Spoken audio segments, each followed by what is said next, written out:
So with the rise of more player-driven creative games, think like Roblox or the Fortnite equivalent of Roblox, we're seeing a trend where player-generated content is really, really popular and really getting people hooked to continue to play your game. There's some good and bad reasons as to why this could be implemented in a game, and we're starting to see that it's a very lazy thing to implement for larger companies, especially given Epic is okay with letting go of 1,000 people just because the users are off to the races with their little tools to make their own games. And Roblox could care less about its users. So I'm just gonna go ahead and talk about the good and bad parts of this. Some good things about player-generated content. It's fun to make things, and there's a level of efficacy to it. And what I mean by that is, I have the power to make something. I went ahead and made it. And now it's real, right? That's why I make videos. That's why I make video games. There's a creative talent and expression to it.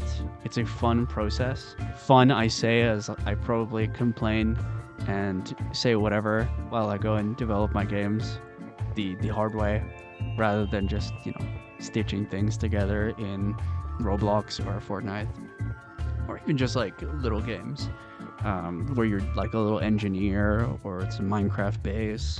That's still player generated content, and it's not my cup of tea personally.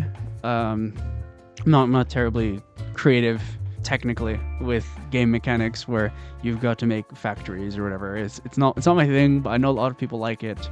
And there's efficacy to it because you have such a high degree of control where you can make this super efficient mechanism that churns stone into, I don't know. No, copper into like wires as a satisfactory reference, I think. Also Factorio probably. Dunno, right? There's efficacy to making such a massive system like that. Same thing with like your own games. It answers your what if question as a player. What if blank was a game, right? Or what if X franchise that I enjoy had a game? I can make that game now on this platform. So with those, content that you have to add as a developer is really just tools to offer the player so they can make their own games. And you don't have to make anything terribly robust, or you don't have to make anything that's entirely appealing to a specific group of people. You can just throw down a tool and then it'll funnel down to the right people, which is nice. It takes a lot of weight off of designers, and it's an interesting design puzzle to think of what to add to make more games interesting as a user, but also as a player who is playing these games, right? And between you and the player, you being the creator again, there's so little to do, but all you have to do is just update the game and then moderate it every now and again. But as you might notice, some companies can barely do both of those things, let alone one of them, So it's hypothetically good. And in a sense, I'm just saying it's good because if you're a lazy company or developer, you can just make it that way, right? Do I think it balances out the benefit that it gives to the player in terms of the effort the developers put in and the effort the players put in? I don't know. I can't say for sure, right? But it's a step forward because it's a move that you want to make because you're not sure if you can make something that appeals to masses. But as I'll discuss, it's a bit murky to leave it in your customers to entertain themselves. So the bad parts about user-generated content. You get a bunch of stuff, but it's mostly slop. It's like, here's a thing you like, and there's no game to it. Or it's just random chance the video game. It happens so many times on Roblox, on Fortnite. It's functionally the same thing. It's all like AI generated garbage, and it's all random chance. There's no real depth to the game. It's all just like random crap that's happening. Or in Roblox case, people are just paying for random stuff to happen, or like cosmetics that don't even carry over between games like they would in a Roblox store. It's not very helpful, or no, it's not very healthy for people to digest games in that manner, because it never gives them the window to entertain you that games all need in general. Hence why tutorials are super important. It's like first 10 minutes that really get you hooked on a game, or whether or not you like it or not, right? Player-generated content also decentivizes the developers to really add any more stuff to the game.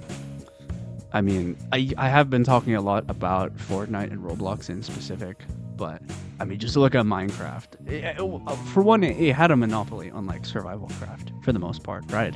Where no one was really making the next to Minecraft, so they didn't really have to do anything. And then the moment the next to Minecraft came out twice, they started updating just a little bit. And so yeah, you can keep your revenue up as a company if you make something big like that and just sit there and let the players go wild. But the problem is, once they get bored, it's like you have to add stuff. You have to spend the money you've made to make your game interesting. And Fortnite has that problem where it's like no one really queues up Battle Royale, do they? You know, if I'm a little kid and I've been playing Battle Royale for like 2 years or something, right? Some of those days, even with my like botted lobbies, I'm gonna get bored and I'm gonna want to play like brain rot roulette on workshop mode, right? Or like drive the cars or something I don't have in the shop, try out cosmetics. It's something stupid. I don't know. I've only played so little Fortnite these days, but you can see how that's really bad for a player. You just get bored, right? Because the developers haven't added anything and you're just begging for someone else to add something interesting to the game. To that effect as well, you also just get bad people in general making stuff in your game, right?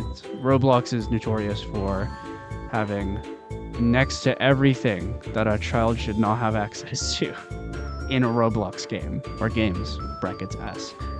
Seriously, it is wild. They're just like, yeah, we're just not going to invest in moderation, we're not going to invest in anything, we're just going to let the Robux go in a circle and just allow this shit to happen. Foul stuff, man. It also has like a legal gray area. Roblox has so many like friend slop games piss poorly ported onto the Roblox engine, and people are profiting off of it, which technically shouldn't work because that's the original work of an actual game developer. Not to discredit the people who have made the copy. Obviously they've like put in some level of work to copy it, but it's not an original idea, so they don't get full credit, right? I'm not saying they're lazy, I'm just saying they're unoriginal, right? Sure, there's an argument. Kids have phones, they don't have PCs, so they can't play friend slop games. That doesn't mean steal it though. You know what I mean? Like, it's not like it's a 60-pound, 70, 60-pound game, right?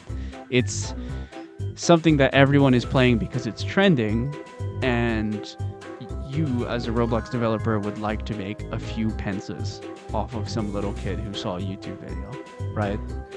And it's disheartening for developers as well, you know? Like, the peak developers had their little spat with devs who copied their game for Roblox, into Roblox rather, and I think it's entirely valid, right? Roblox may be a free platform, but that kind of stuff shouldn't happen. If you have the creativity to make whatever you want, why copy somebody? You know, it's not great. It also kind of homogenizes a game's image. When you think of Fortnite, you think of like a kid's battle royale game, almost any age. It's got this like multimedia thing to it, but the more it leans towards this user-generated game mode, the more it congeals into like some kind of weird Unreal Engine game. Like, okay, it is an Unreal Engine game, but it's more like a game version of Unreal Engine for kids to go and make their own games.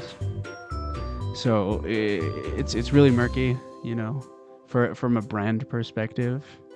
Because trying to explain Roblox to another human being who doesn't play video games, kind of hard. Fortnite also kind of hard, but here we are, right? So, really, the point of this video is like, it's great that people are creative, and I think everyone should be creative. I think people should be credited for it, though. And it's not fair for companies to weaponize your creativity and be lazy by adding nothing and expecting you to pay them to find your fun. That's me.